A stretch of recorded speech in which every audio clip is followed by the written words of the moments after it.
Дорогие телезрители, сегодня я хочу вас познакомить с традиционным бурятским национальным блюдом бузы, всеми любимыми, открыть небольшие секретики. Для этого нам понадобится фарш свежий. Фарш получается двухсоставный у нас. Это говядина и свинина. Примерно говядины в 2 раза больше, чем свинины должно быть. Потом лук обязательно.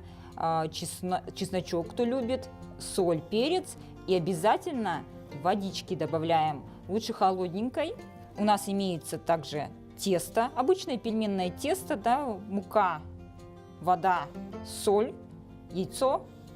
И вот такие, заготавливаем их в такие вот маленькие кружочек. Все. Ложку делаем. И сейчас будем делать зажимы. Идеально должно быть 33 защипа. Вот таких вот. Но, естественно, многие не справляются, намного меньше выходит, да? Вот такие получаются. Вот такие. У нас буза получается вот такой вот, что напоминает, это форма юрты, да, вот такая небольшая дырочка, да. У юрты тоже же имеется дырочка, куда выходит от печки дым, получается. И когда бузинки сварятся, на пару получается, и туда тоже выходит дым, так же, как и у юрты. Отправляются сейчас бузы наши в пароварку или же мантоварку.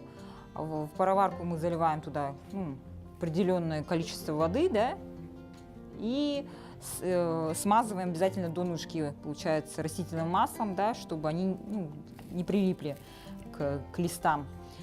Варятся бузы 20 минут. Ну все, 20 минут у нас прошли. Сейчас мы будем кушать вкусные, сочные бузы. Итак, всем приятного дня и отличного настроения.